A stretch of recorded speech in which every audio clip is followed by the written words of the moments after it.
Hello and welcome back to Raise the Trident. My name is Jake, and today is the first time that I am recording a YouTube video where I can say the Seattle Mariners and that I cover the Seattle Mariners and I cover the AL West champion Seattle Mariners.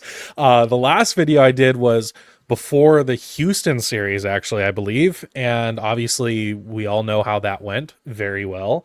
And things have just continued to go very well as well since then. And today I got Nathan back on the channel. He's been on here before. Nathan writes for his own Substack called the Blight Bat, or it's the Light Bat. Why did I say Blight Bat? Have you called it Blight Bat before? Blight Bat is the name of the podcast, so I keep having to try to say the Blight Bat, a Light Bat podcast, which is an impossible thing to say. So yeah, I'm very good at marketing. I'm excellent at it. Thank you for asking, Jake.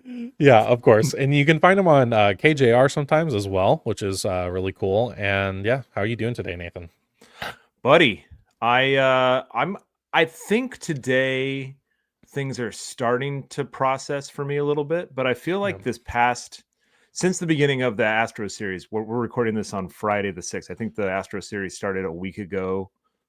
Today, exactly, last Friday. Yep. I feel like we've lived a couple lifetimes in that past week, and it's just been a series of things. It's like the saying is, decades where nothing happens and weeks where decades happen. And this has been a week where decades have happened for Mariner fans. And that's complimentary, by the way, not derogatory for once. We've backed up. We had 25 years of memories and joy kind of all backed up there, and had a little bit of relief in 2022. I felt like that was more of just getting a weight off of our back and feeling like, we were no longer the laughing stock of baseball for once.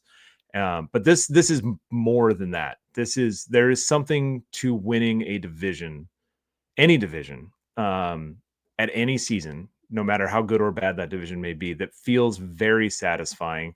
And my buddy Chris, when we were on our radio show yesterday, talked about how exciting it is and how tangible it is to see a real pennant hanging up in the rafters of the stadium. And when we go to T-Mobile, no matter what happens moving forward, and I know we're all very excited about the possibilities. I am very excited about what could happen over the next month. But no matter what happens, we're going to have a hell of a time at the beginning of next year celebrating a banner getting raised to the rafters of T-Mobile Park. And it's not one that says we won a certain number of games in a season or that we made a wild card, that we were one of the better teams that didn't win their division. It's division champions. It means something, especially in a sport like baseball where a 162 game schedule, anything you accomplish in a season that long is earned. There's no cheap division titles over 162 game season. So, buddy, I am really good. I'm very happy for myself. I got to watch the clincher with my family. I'm very happy for the players who, a lot of these guys have been here forever now, long enough to kind of get it. I wish that, selfishly for him, I wish Dylan Moore could have been here to see it. He was the longest tenured Mariner. It would have been cool for him to see that pay off for him. Not disagreeing with the decision to get rid of him, but I'm really happy for all fans, older, younger, newer, been here forever. It's just a very I think it kind of solidifies the fan base. It brings us all together in a way when losing can kind of fracture us and get us sniping at each other. And we're all just happy, man. This is what we've all been wanting. It's the one thing that no matter where you come from, who you are, what you believe, if you're a Mariners fan, this past week, we can all agree is exactly what we've wanted to see. Exactly. We're coming to you right now as the Mariners are many different things this year. All right. So the Mariners are 17 for their last 18. Awesome. The Mariners, I never thought, I didn't think I would say this at the beginning of the season, but this Mariners team is a officially 90-win team as of last night's 6-2 win over the Colorado Rockies. They have clinched their spot in the playoffs Tuesday. On Wednesday, they clinched their first AL West crown since 2001 on Wednesday. And I was, 3 maybe when that occurred last. Oh, cool. And yeah, I have to make you feel a little old while we're here. And then yesterday, we clinched the number 2 seed in the playoffs due to a Tigers win.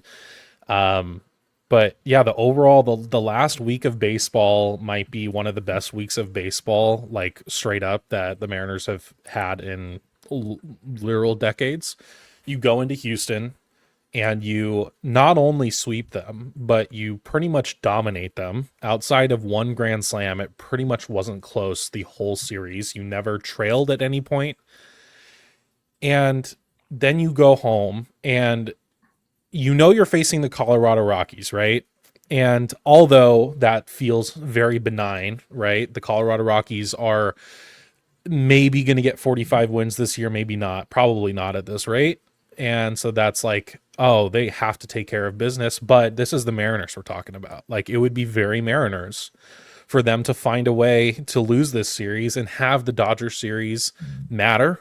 And that's what I think we were all terrified of. And especially in game one, it was looking like we were maybe getting towards that for a whole 7 2/3 innings before, some guys were able to get on, which kudos to them. But of course, the biggest kudos goes to Josh Naylor for a maybe the most clutch double I've seen probably in Mariners history, frankly, since since the double, it feels like. And then in game two, it was kind of that cathartic experience of they just, it wasn't even a game past the first inning. And you could just kind of cruise and you just kind of, you were at that point, you were just counting down the outs. You weren't necessarily worried that the game was going to slip or anything. And it certainly made it a lot more enjoyable in that sense. You know, of course, like a walk off would have been crazy and an awesome moment, whatever.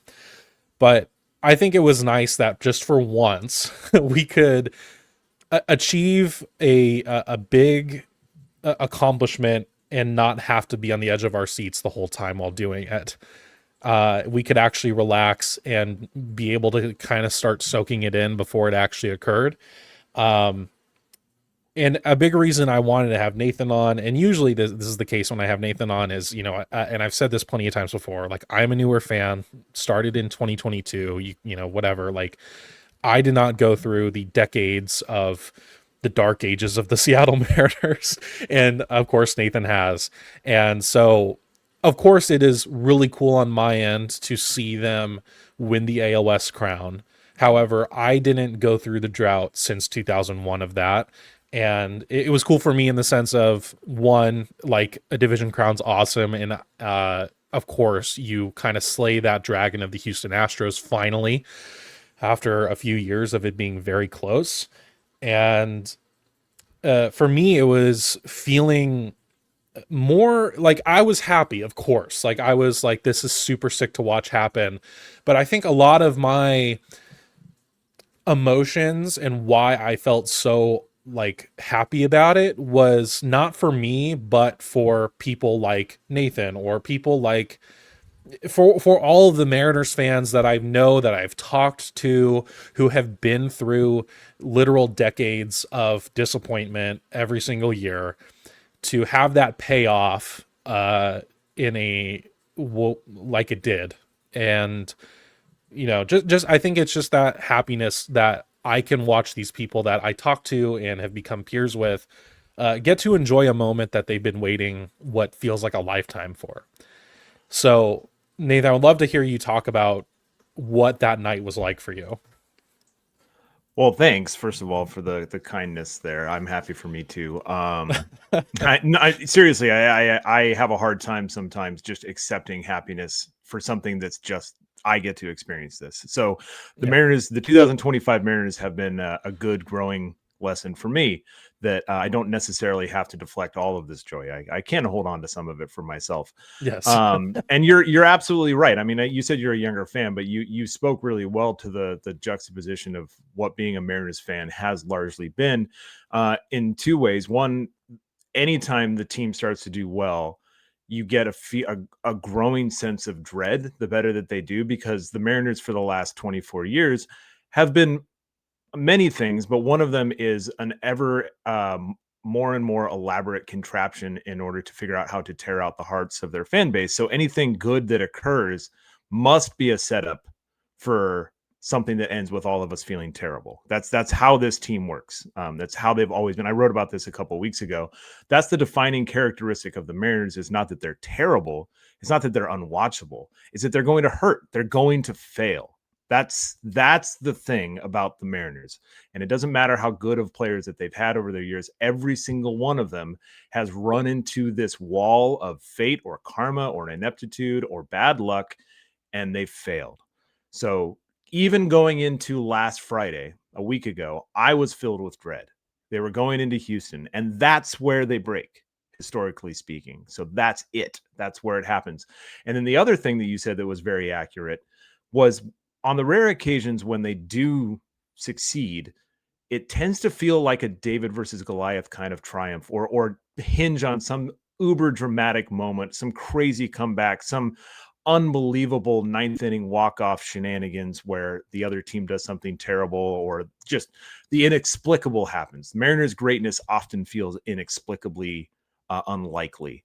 And this past week has not been, like you said. They were the better team every inning of that Astros series. They kicked the crap out of them from the beginning to the end. And outside of the first 2/3 of that Rockies series, I mean, they were the better team on the field. That whatever that create a player guy's pitcher, he had a great day. He looked great. McCade Brown, I think is his name. Looked great. Shoved a little bit. They looked a little sleepy, but come on, man. I mean, eventually all paths lead to the Rockies losing, and they were going to hit two guys, walk a guy to load the bases, and then go behind 2-0 to Josh Naylor. So the Mariners, this Mariners team has defied all of their history for 25 years. And then getting to your last question about Wednesday night, you're right. And it kind of summed up both of the things that I was just talking about, because they hit 3 solo home runs in the first inning. None of them cheap. The first one being Cal hitting the ball literally into the upper deck of right field at T-Mobile Park, which is something very few people do. Julio hit a ball about 425 feet. Jorge Polanco hit a piss missile into the right field seats. And it was just a party. You're at that point, there was no question whether they were going to win. And that was really special because, like you said, you had all of this time to like just let it wash over you. And I was with my son, who's a newer fan. He became a fan, I think, right around the same time you did. And he told me when the last out happened, he said, I'm appreciating this so much more.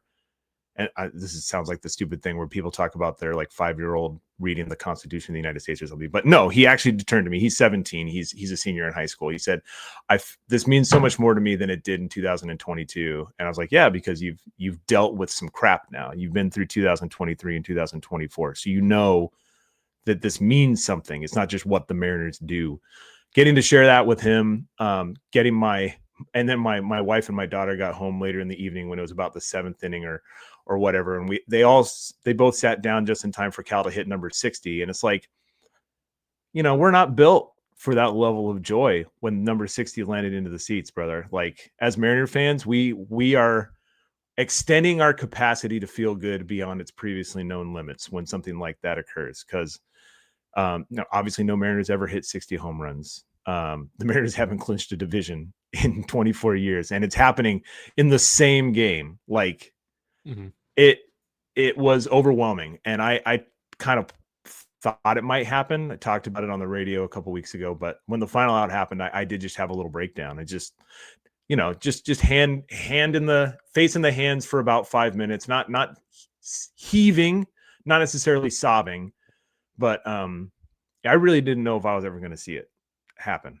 It comes a time when it's been so long, that on a long enough string, there's only 5 teams in the division. You play it out long enough, eventually it will happen. But then you marry that logic with your lived experience. I'm 43. More than half of my life has gone by since the last time the Mariners won a division. So I really just didn't know if I was going to experience it. It meant the world. And it filled my cup in a way where I can concoct a scenario in my head moving forward where something happens in the playoffs that kind of takes the shine off of this season, but I think it's really unlikely. I think almost regardless of anything that could occur in the postseason, I'm going to come away from this season feeling very grateful and very happy. Yeah, it was just one of those. It was like the game was like a perfect I don't know, like it was like holy water, if that makes sense. Like not only did they win the division, but then Cal double dongs to take 60 and do something that no Mariners ever done before. And so it's not only the joy of winning the division, but then it's the joy of watching this guy have probably the best Mariner season of all time, right? And watching that and realizing what you were watching in live time, which I mean, we've already had plenty of moments with Cal this year that have kind of felt that way when he took the catcher record and then when he passes Mantle and then, you know, now he's at 60 and he has 3 games to go to hit 3 home runs to win to break the AL record ever, which would be ridiculous. And so it just that whole game just felt, like I said, like holy water. Like it felt like it was the epitome of why this team is probably different than any other Mariners team we've ever seen, at least with, you know, within the last 20 something years. Um, and it was fantastic to watch. I know plenty of people who were 100% emotional about baseball, and that's what it's about, man. Like that's the best part, is when the good things happen. You get to kind of let those emotions go, because it's not only, you know, for any fan, regardless of how long you've been into baseball. Like for me, example, like only been watching it every day for a few years, but I mean, it's an everyday thing other than the winter, right? Like it is 162 games, watching and keeping track of what's going on. And then, you know, if you're one of those people who makes content about it, putting extra time into that as well. And it's just, it's an investment. It is a huge part of your life. It becomes a big part of your life. And to, you know, after 2023 and after 2024 missing out by a game, like, and how insanely heartbreaking that is, and when it finally pays off, like that's what it's for. It's for those moments where it pays off and you can be like, they did it, they finally did it, you know. Like that's what I said in one of the big group chats I'm in, and I'm just like, they effing did it. Like Yeah. it happened. Yeah. And yeah, it's awesome. But they're in the postseason now, or they're for sure in the postseason now. We have, of course, 3 more games with the Dodgers, but thankfully at this point we're pretty much not playing for anything. I mean, unless the Yankees and the Toronto Blue Jays both have, you know, an insane collapse, and then let's say we sweep the Dodgers, then, you know, Sure. technically you're playing for the 1 seed. But ultimately it doesn't really matter at this point. I could really care less what happens in the Dodgers series, apart from like an injury or something. Like if they lose, I don't care. But There is one individual accomplishment that occurred that I think is still worth watching, but the from a cow, team yeah, the perspective, Cal yeah, stuff, of from a course. Like team I'm perspective, I totally agree. yes, absolutely. I will 100% be watching every game, and especially every Cal Raleigh at bat with just eyes peeled. And I experienced it last night. Like every time he came up in a 6-2 game against the Rockies, Hmm. every time he comes up, everyone is on their feet chanting MVP, Hmm. hoping they see another piece of history. I've already was spoiled earlier this year watching him, you know, break the catcher record in person. So I got Ugh, my Cal so Raleigh awesome. fix. So you know, I'm happy for that. But yeah, it's just we're going into the playoffs now, and it's kind of, you know, now that everything's clinched up, we have to kind of be in postseason mode, and what's that going to look like?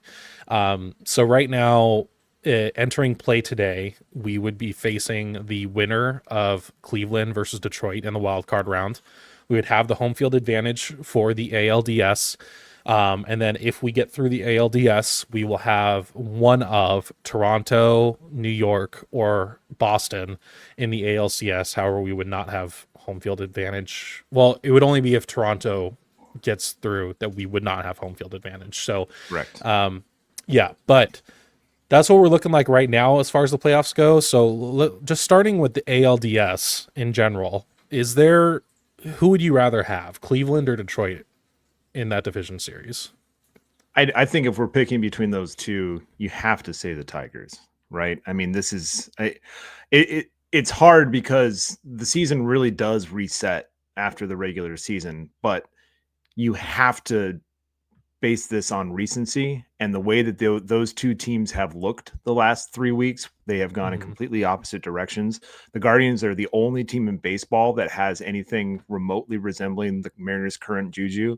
going on. They're on their 1995 Seattle Mariners ish right now, with the Yeah. kind of comeback that they're pulling off.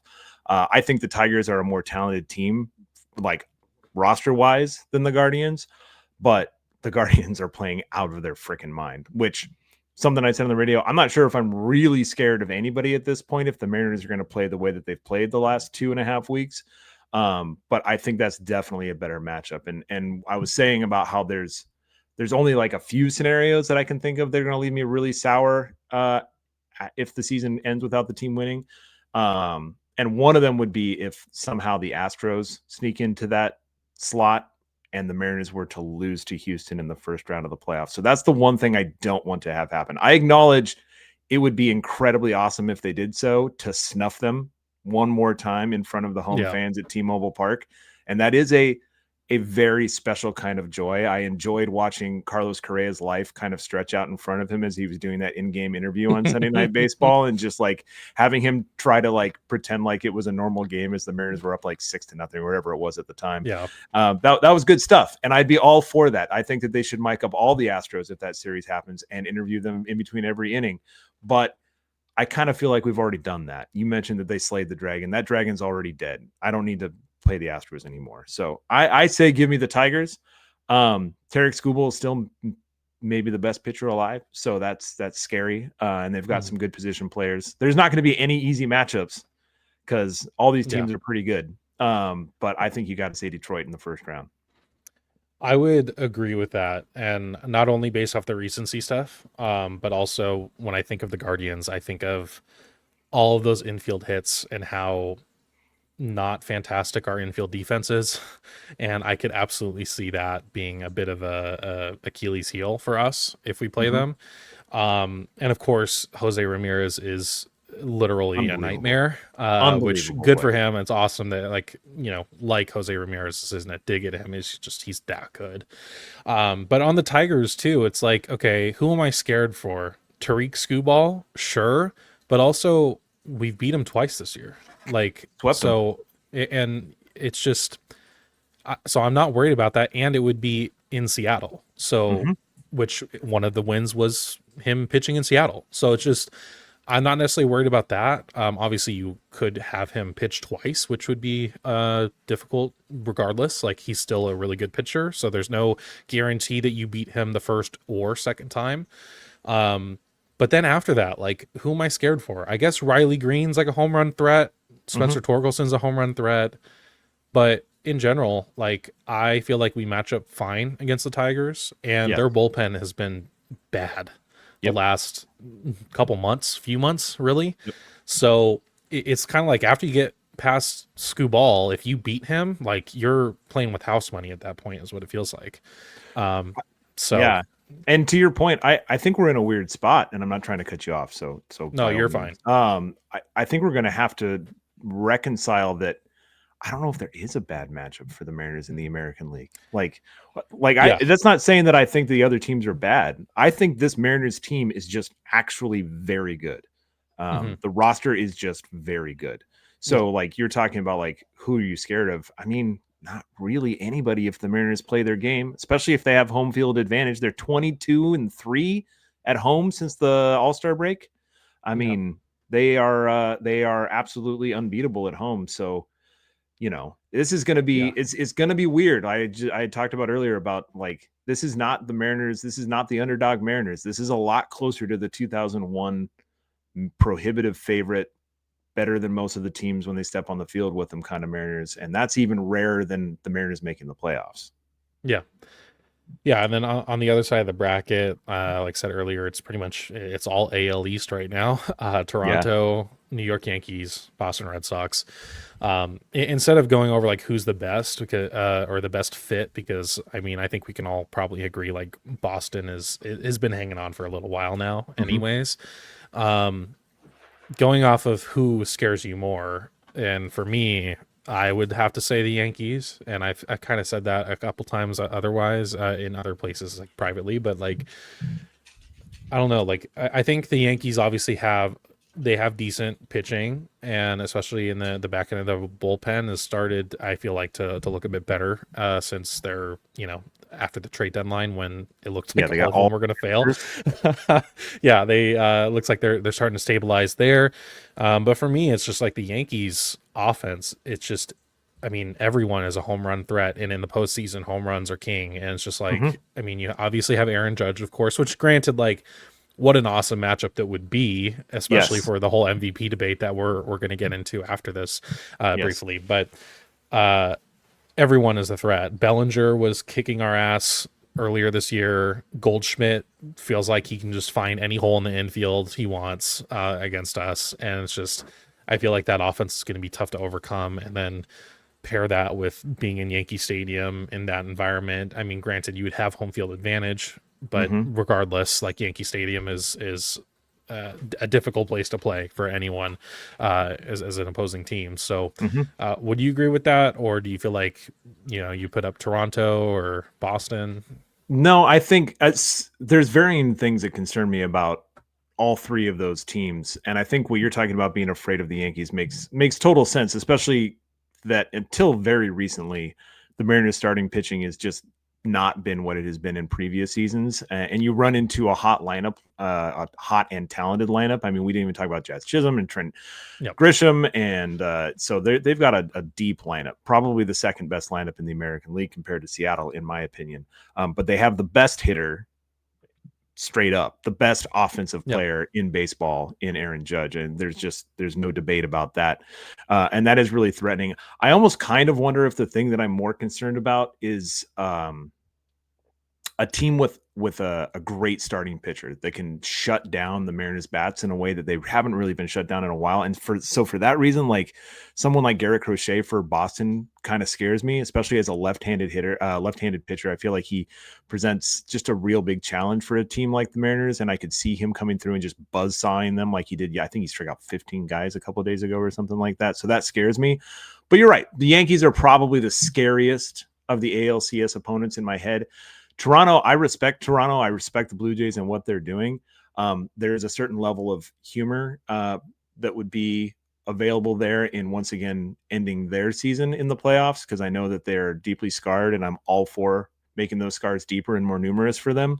But as an old Mariners fan, we talked about slaying dragons. The last time the Mariners were doing this kind of thing, when they were actually really good, 2000 and 2001, it was the Yankees both years that knocked him out of the playoffs that year. Mm-hmm. And so, not even touching on the Judge and Cal thing, I would really like an opportunity to avenge some of that, because that was at the Mm-hmm. peak of my, like, I don't know, like late, I don't know what your experience has been like. Late teens, early 20s was the peak of my having too many emotions about sports phase. And so, watching, the two, until now, the two best and most talented Mariner teams of all time go down to the New York Yankees at the height of their power is about as mad as baseball has ever made me. So I would like to have an opportunity to avenge that, even though I agree with you, they are a scary matchup. I mean, and like you pointed out, with the history with the Yankees and the Mariners' success and whatnot, like, I mean, it would just add on to kind of the storybook year that this year has been, right? Like, you slay the Houston Astros finally for the AL Mm-hmm. West. That's a storyline. You have Cal's season, especially against Judge now, and like that would be just a matchup between the two right there. And then, of course, there's the historical significance of beating the Yankees in the postseason. I mean, that Ken Griffey Jr. is throwing out that first pitch for Game One, like Absolutely. it's gonna, and it'll be Yes. glorious. But yeah, it would also obviously be an insane series to watch. And yeah, I can't wait to get to the postseason. I'm ready for it now, but I'm Well, they also screwed it up absolutely by getting a terrified. bye. We got to wait extra long now. Yeah, I Inconsiderate. know, but all, at the same time, like, of course, like I can deal with, I think, like a few days off, which probably is not the worst thing in the world before all of that starts, and I'm probably Sure. pulling my hair out. So yeah, I can't wait for it to get going. And postseason, there's nothing like postseason baseball. I mean, there's always the debate about like other sports playoffs and whatnot, and a lot of people say the NHL playoffs are actually like the best playoffs. Which, Sure. granted, I've watched it. I watched it when the Kraken were in it a couple years ago, and I can get down with that. It is of how intense it is, but playoff baseball, I mean, is always going to be, even when the Mariners aren't in it, I'm on the edge of my seat. Every pitch, Yeah. like literally every single pitch matters, and Hmm. that's awesome because you don't get that in a random throwaway game in May, right? Where like Sure. you're not worried about every pitch and whatever. But in October and I guess the start of November technically, it's incredible that just everything, every second matters in those games and can be a huge change for the whole series. Um, to expand on the whole Yankees Mariners things, of course, we have to end this by talking about Cal versus Judge because uh, I think we probably both have the pretty much correct nuance take on this MVP discourse. But of course, I need to touch on it because it's became a fever pitch on Twitter, especially Hmm. when people are debating whether Cal Raleigh or Aaron Judge deserve the AL MVP this year. Of course, every Yankee fan can literally not shut up about the race and have pretty much taking every opportunity to find some sort of hole within Cal's game or the way Cal does things to discredit him. Whereas on the opposite side, I mean, of course, maybe some Mariner fans have tried to discredit Judge or whatever, but vastly, I've only ever seen the argument for Cal and not against Judge for Mariners fans, which I Sure. think is interesting and telling about the fan bases there. But regardless, where are you at with the MVP debate here? So in good faith, and I think you're right. I think that we're coming at this from similar lenses. If Aaron Judge wins the American League MVP, rationally speaking, I have no issue with it whatsoever. I already Yeah. said he's the best offensive baseball player alive. Counting rate stats, value stats, I think the various wars all have Judge leading Cal to varying degrees. I think it's close enough in the one that I prefer, which is Fangraph's war, that you can kind of just say like, what's the difference between like 9.8 and 9.2 or whatever like that. It's that's not how we define these kinds of things, but there's no denying that Aaron Judge has had a better offensive season overall as far as bringing value to the Yankees than Cal has had. I kind of half jokingly, although I haven't really heard a good counter argument for this, said that for the last series of this year that Judge and Cal should just swap positions, and we'll see how that goes. But I think that there is something, and I don't have a good statistical argument to make here as far as hard data because that's not what I do. I'm not a baseball analyst, and I would never pretend to be, but I have watched a lot of baseball and I've observed a lot of it. I've talked about it for a really long time. And I think that whatever the metrics are that we are publicly aware of, because every baseball team has its own proprietary defensive metrics and its ways of determining who is good at defense and how they line these things up, that I would guess are a lot more insightful than the things that we have. And even if they're not, the people that are figuring out what those numbers mean are a lot smarter than most of us. I think that we are somehow underrating the positional adjustment for catchers. Because I was trying to think about a way to talk about it, and this is not a perfect analogy, but it's like catchers are not real baseball players in the way that like a kicker in football is not a real football player. Why is a catcher out there? Like why catchers aren't fast. Most of them can't hit. So why are they on a baseball roster? It's because they have a specialized skill set that they are exceptionally good at. A guy like Austin Hedges who just can't hit. He's been in baseball for over a decade. Why? Why has he been doing that? Is it because baseball teams are stupid? No. Is it because they don't want to score? They don't want to have offensive players on their team? No. It's because there's something about the position of catcher that is so unique and so uniquely demanding that you're willing to find guys that can perform it, even if it means you're giving up all of this other stuff on the other parts of the game. So what you have with Cal then, if you're going to stick with that kicker analogy, like you've basically got a guy who's like a top 5 kicker in the NFL who's now also threatening the touchdown record for most touchdowns scored in a single season. Like we're talking about a guy who's basically playing two different kinds of games at the same time, because he's playing catcher almost all the time. I acknowledge he is DHing some of the time. And I think that it's somehow lost because we don't have a great way to quantifiably measure it. And this is one of the things I hate about the modern day discourse of baseball, is that at least when we were Luddites and we were just arguing about batting average and home run and RBI, we were just talking about home run and batting average and RBI. And now there are so many different things to talk about, whether it's WOBA or FWAR or DRS or whatever it is.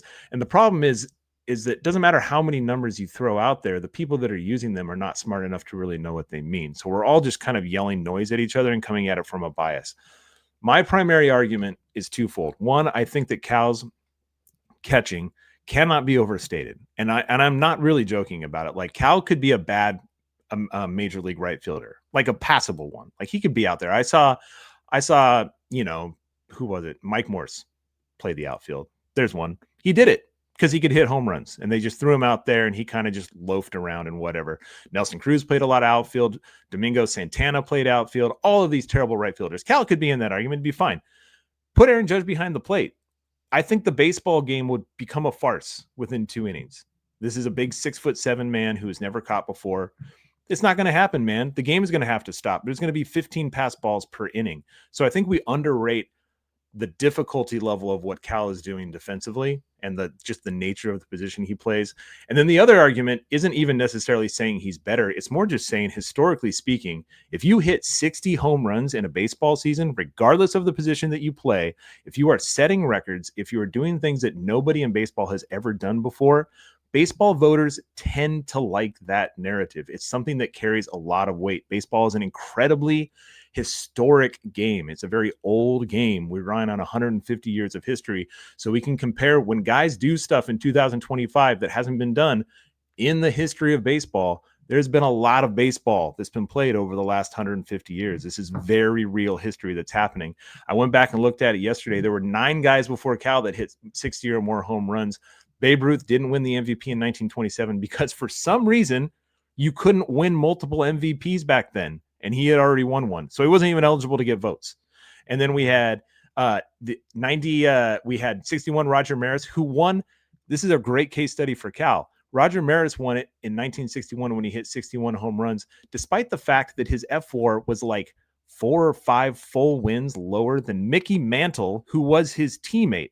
But because he hit 61 home runs, even though everybody loved Mickey Mantle and wanted him to break the record because Maris is the one that did it, he got the MVP.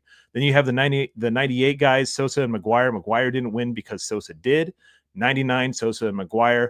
Those two didn't win. Their teams both sucked. I think people were starting to figure out that there were some steroids involved, and voters were starting to feel pretty itchy about it. And then 2001, Barry Bonds won because he hit 73 home runs. And then in 2022, Aaron Judge hit 62 and he won the MVP. So for Cal to do it while his team is winning the division, if he doesn't win the MVP, I'm not saying it's a miscarriage of justice, but it's pretty ahistorical in the history of baseball. It hasn't really happened before like that. Yeah, I think the way I approach the MVP debate for this is, if regardless of who wins, it's going to make sense.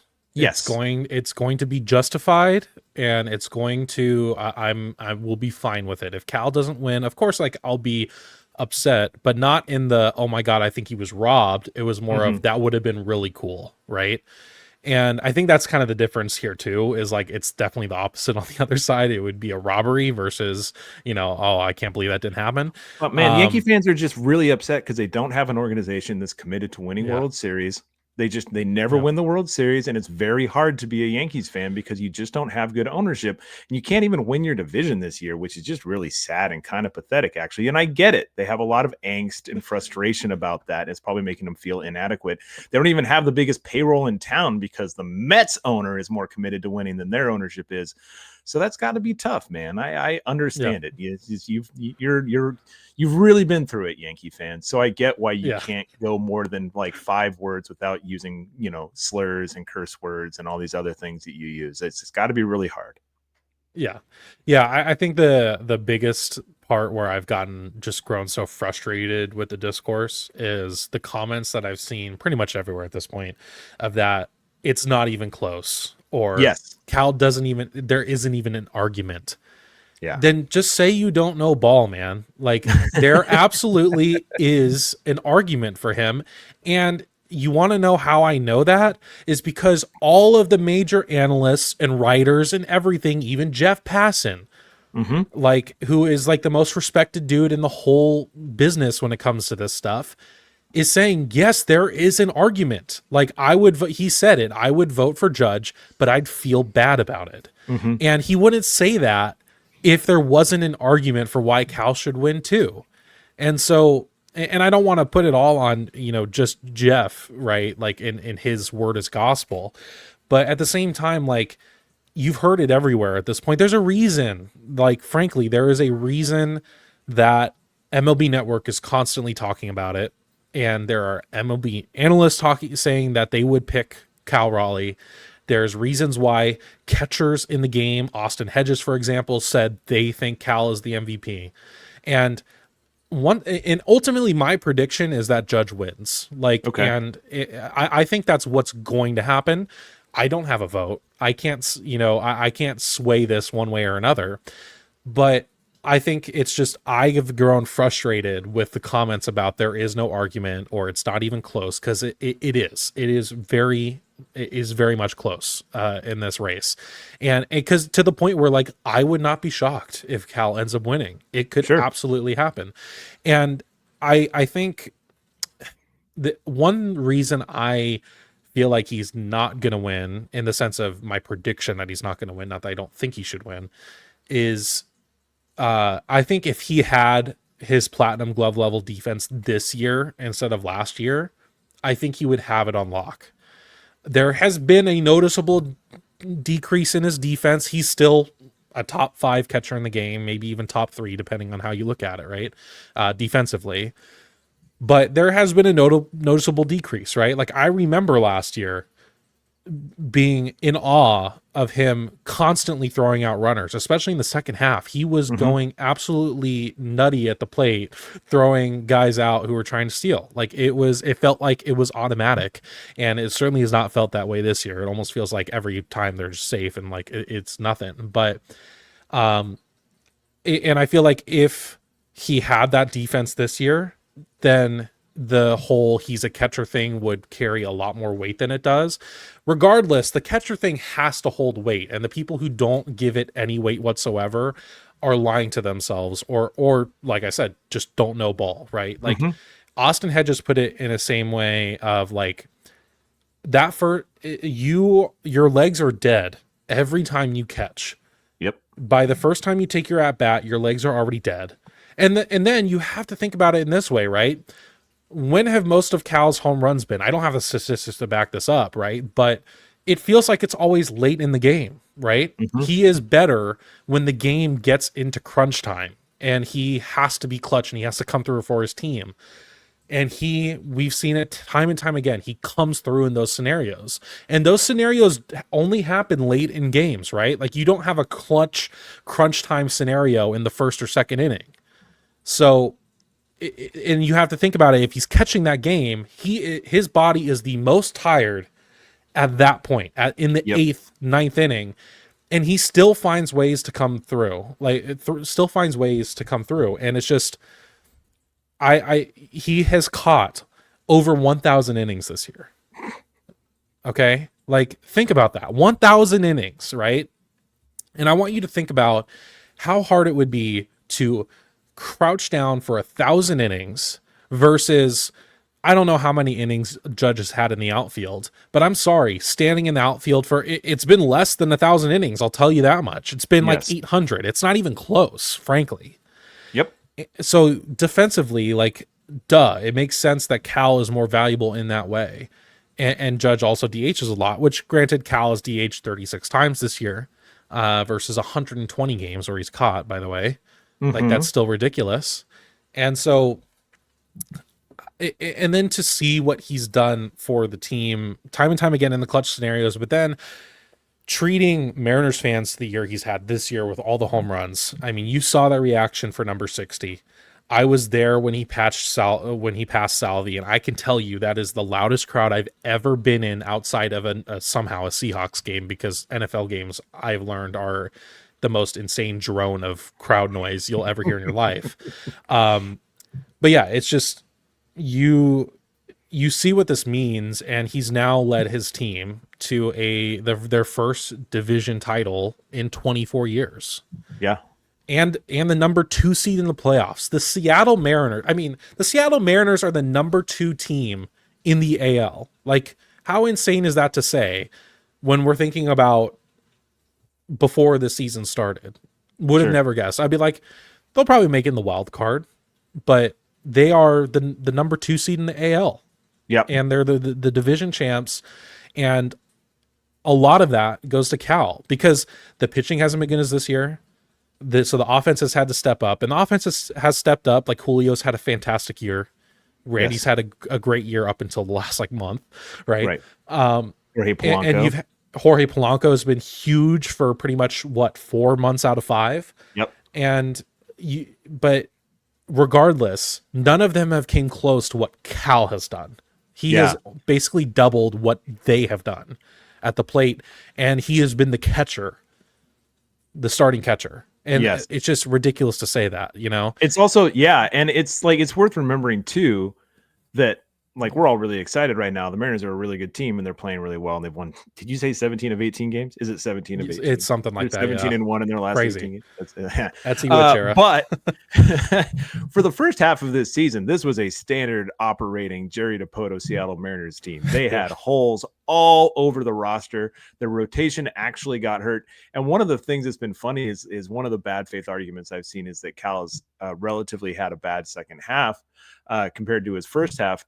And you know why part of that is? It's because he was the best player in baseball by a mile when the Mariners were at their absolute worst. This season could have been lost in May and in early June before the pitchers got healthy. And the only player that was keeping them in games, Julio hadn't started hitting yet. Randy wasn't really hitting. Jorge Polanco had decided he was bad again after being good in April. There was nothing going on. Donovan Solano was playing. Ben Williamson was at third base. Rowdy Tellez was our first baseman. You guys remember these things? Freaking Emerson Hancock and Logan Evans were 40% of our rotation. We had nothing going on. Matt Brash wasn't back. The only thing that kept this team alive through the first couple of months of the season was that Cal was hitting so many home runs. I think he had a 2.5 win month or something in May. I can't remember. I don't have it in front of me, but to pretend that doesn't matter is just, it's so completely ridiculous. And it's also very funny to your point. When you talk to Yankee fans and I don't know what we see. I'm sure if you were a Yankee fan, you could probably find plenty of Mariner fans who are making plenty of stupid, bad faith arguments. Yeah. Sure. Fans are fans. Every fan base has idiots. There's just more Yankee fans everywhere, so there's more idiots, which is fine. But it is very funny, this idea that, what would be the counter argument to your point that anybody who knows ball, that has a media platform, guys who play the game, guys who talk about the game for a living are saying, yeah, Cal has a real argument. Is it that there's a secret cabal for the Seattle Mariners and known huge that they're against the Yankees, the Seattle Mariners? Are we kidding? That's what this is. It's anti-Yankee bias, is anti-Yankee discrimination. Hey, it's just such a funny concept. If you can't, you're absolutely correct. That's the number one, and that says I think it says you put this on YouTube, right? Yeah. So my name today is Yankee Fan Discourser because right before Jake and I hopped on, I've been talking to Yankee fans on Twitter about Cal, and it's I'm trying to make good faith arguments here and there, but then the more you run into these people that are just well, here's why Cal Raleigh's the worst baseball player to ever live. And it's oh, okay. So we're not going to do sensible discourse here. We're just going to talk out of our ass. And that's fine. That's it's X. It's limitless engagement, which means neither no floor nor ceiling. And I want to clarify, if Yankee fans even happen to find this video, regardless. Sure. When I was making the point about Judge only playing the field 800 something innings and whatever, I want to make it clear that, and I've already said this, but to make it as crystal clear as possible, I am not faulting Aaron Judge, and I am not trying to make a case for why he shouldn't. I am simply trying to bolster the case of Cal Raleigh, saying he has played a tougher position over 200 innings more. That's not Aaron Judge's fault. Nope. It's not up to him whether he DHs or he plays the outfield, right? And it's certainly, I'm not even saying Aaron Judge is a bad outfielder. I am just simply saying, like, think about the workload that catcher is, and think about how he has done it 200 more innings than a person playing right field. Take out the names Aaron Judge and Cal Raleigh, you would say on their body, the catcher has absolutely taken way more damage. And if they are even somewhat comparable in performance, you would say the catcher is more impressive for that. Yeah. If we just take the names out of it. Yep. Now, I think part of the I'm sorry, go ahead. Well, I was just going to say, I understand that some of the offensive stuff is not even close. Okay. I get that Aaron Judge's OPS is 100 something points higher than Cal. Mm-hmm. And once again, looking straight at the camera here, I will understand it if he wins the MVP. I will get it, and I will not have a problem with it at all. Okay. Sure. I will not contest the results. I will not say that it was stolen. Okay. Mm-hmm. Dominion had nothing to do with it. All right. So, but at the same time, it's just, I hate the arguments of, oh, if you lowered Cal Raleigh's OPS by 170 points, then he's an average player. And if you lowered Judge's OPS by 170 points, he's Cal Raleigh. Because you're just making it up like that, but we're not lowering anything. They are just are what they are. Yeah. Okay. And it's just, I don't know. Like I think it's insane to say, and Cal Raleigh is the first catcher in MLB history to hit 60 home runs. And he's the first to hit 50. And he's the first to hit 50. And he's now hit 60. Yes. No Mariner has ever hit 60 home runs. Yep. And it's just, and I think, the way I can look at it too, right? If I take Aaron Judge away from the Yankees are still a pretty good baseball club, right? Yeah. If I take Cal Raleigh away from the Seattle Mariners, not that they're bad, they're not a bad baseball club, but I mean, that would be rough. A lot of Mitch Garver. Because you're looking at a lot of Mitch Garver, you're looking at a lot of Harry Ford versus what? Trent Grisham playing right field. I don't know who like the backups are for right field or designated hitter or whatever. I just think those the change you get in that, because not only are you taking Judge's bat out of the lineup, and not only are you taking Cal's bat out of the lineup, but on Cal's case, that whole pitching staff now has to deal with only Mitch Garver and Harry Ford. I don't know how good of a catcher Harry Ford is, because frankly, they haven't let the dude play. Nobody knows. Harry Ford doesn't know. But I've also watched Mitch Garver, and he's certainly not Cal Raleigh. Okay. And so I guess that's one argument I can use, right? Like, yeah, if you take Cal Raleigh away from the Seattle Mariners, not only are you losing an insane bat, but you are also losing the glue that is holding this pitching staff together. The whole pitching staff, the bullpen and the starters. Yeah. If you take Judge away, you're just taking away his bat. You're not taking away defense necessarily or anything like that. You're just taking away his bat. Now that bat is amazing, and that's huge, right? Yes. Literally. And ultimately it's up to you. It's ultimately up to you, the viewer, to take that argument and decide who matters more. And I'm not necessarily saying I fault you per se for choosing Judge there, because it is the bat is, as you said, and I agree with you earlier, the best offensive player right now in the world. And I've seen some people say the best offensive player since Barry Bonds, and you're probably right. And I would agree with you. And think about that statement. Like and so that's what I want. I think I want to paint the dichotomy here is when I'm talking about the MVP race, I am fully acknowledging how insanely good Aaron Judge is. Yeah. And it's just, I think, a bit absurd and frankly insulting to the game that there are people who approach this debate simply by just trying to tear down what Cal's doing, instead of celebrating them both and just saying, I prefer this one over the other. Because ultimately you're right, regardless of which one you choose, I think. Yep. I agree. And it's kind of like, so in 2022 when Judge hit 62 and won the MVP, like that was Shohei at the height of his two-way power. That's by far Mhm. his best pitching season that he's ever had. And like what he was doing in 2022, I think it's probably the most ridiculous thing any baseball player has ever done. And I'll include Barry Bonds having something like a 609 on base percentage, not OPS, And on what, base being intentionally percentage walked like 70 times that year? in 2004. Yeah, Yeah. that's the thing that we're talking about. What Shohei did in 2022 from just a pure historical anomaly perspective is unbelievable. I don't know if Mhm. I very highly doubt we'll ever see that again. In order to and you would say anytime around, a guy that does that, a guy that's like a 4-win hitter and a 5.5-win pitcher in the same season is the easiest slam dunk MVP that you could possibly imagine. How could he not be? It would take something truly historic that the game has never seen in order for Shohei Ohtani to not win the MVP. Now extrapolated to 2025, Aaron Judge is having an unbelievable offensive season, like one of the best that we've seen in a long time since 2001 Barry Bonds. Amazingly, arguably not even his best offensive season, but that's not really the point.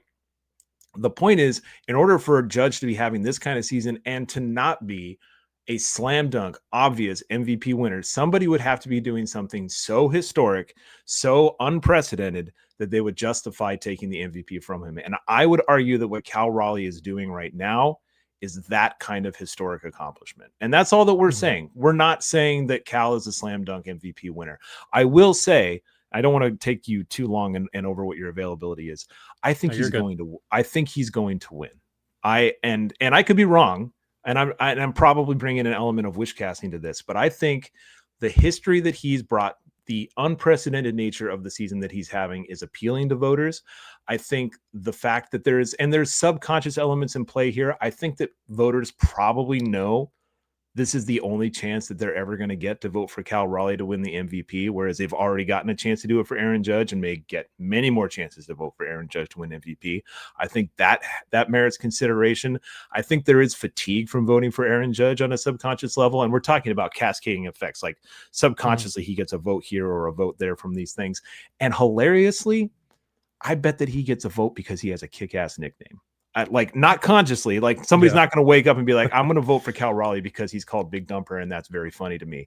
Yeah. But Cal Raleigh, that nickname combined with what he's done this year and what he's led his team to have been a much bigger national storyline than Aaron Judge and the New York Yankees this year. I'm sorry, that's just what it is. The Seattle Mariners are bigger news in 2025 than the New York Yankees are. They're just more fun, they're more interesting, they're more unique. It's stupid, but Cal won the home run derby in dramatic fashion with his dad throwing to him and his brother catching. These things all add up. This is a Mhm. narrative sport. It's the baseball writers of America. It's not the baseball computer nerds of America. Stats matter. They should. I love statistical analysis. I'm not even making the case that Cal should win the MVP. I'm saying why I think that he will. And I think it's going to be very close, but I think that there's been enough of these edge cases and enough of these micro transactions mentally, they're going to get enough people on board that I think he's going to be the American League MVP. And if he does, I mean, if he doesn't, this is still the greatest Mariners individual season of all time. And again, I'm having the same argument with some Mariner fans who are like, did you watch? If you were old enough, you would have watched Alex Rodriguez and Ken Griffey Jr. And it's like, dog, do not step to me. Come on. Yeah. You think I didn't watch that stuff? Like, I know what I'm talking about when I say this. That was in the flipping kingdom that these guys were hitting 50, 55 home runs. I'm pretty sure that you, Jake, could have dropped 20 bombs. I saw Joey Cora hit 20 home runs in a season in 1997 in the kingdom. Joey Cora weighs as much as my right leg.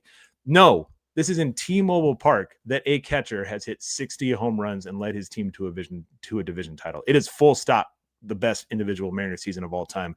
But if he does win the MVP, it's going to be right up there with Felix winning the Cy Young in 2012 and Felix's perfect game and Ichiro's hit record in 262 as the greatest single things that have ever happened in this franchise's history, man. It's just, it's Mhm. so cool.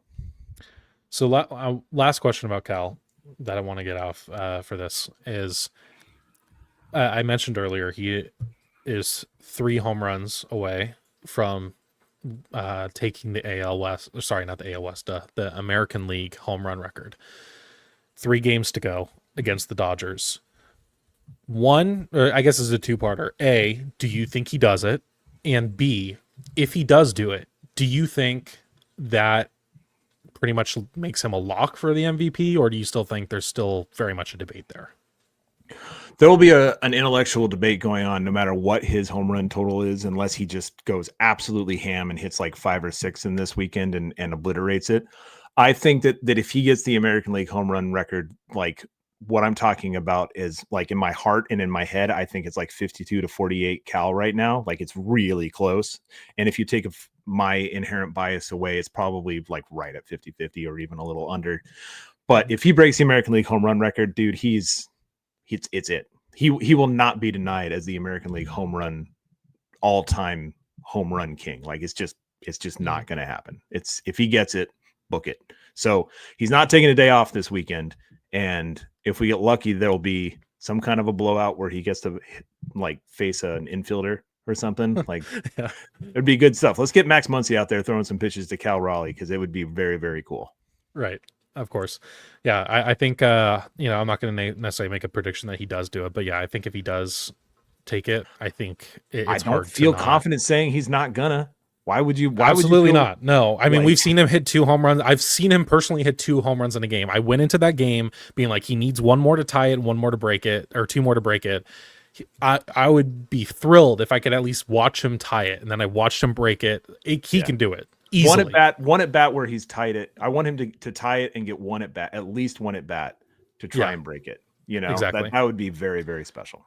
Yeah, absolutely. Well, that's going to be it for today. We talked about a lot of things, talked about winning the AL West for the first time in 20 years. And of course, it's just awesome the fact that we get to have this debate about who a Mariner potentially winning the MVP.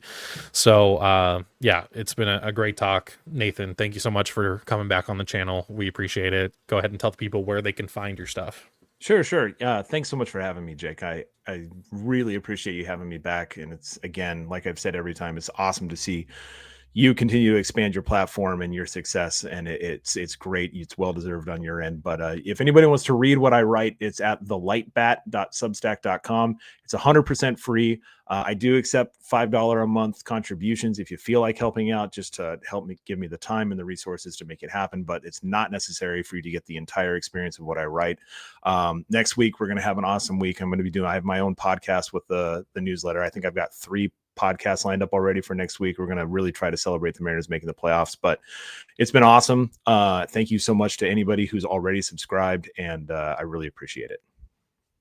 Awesome. Well, if you're watching this, thank you so much for stopping by. We appreciate it, especially if you're watching all the way through. Thank you so much. Comment down below what you think about any of the topics we talked about, especially the MVP debate. You can subscribe to the channel, helps me out a lot, and it's free. If you want to, you can pay a couple dollars a month to become a member, which I'd also really appreciate as well. But that's gonna be it for me in this one. I will see you in the next one.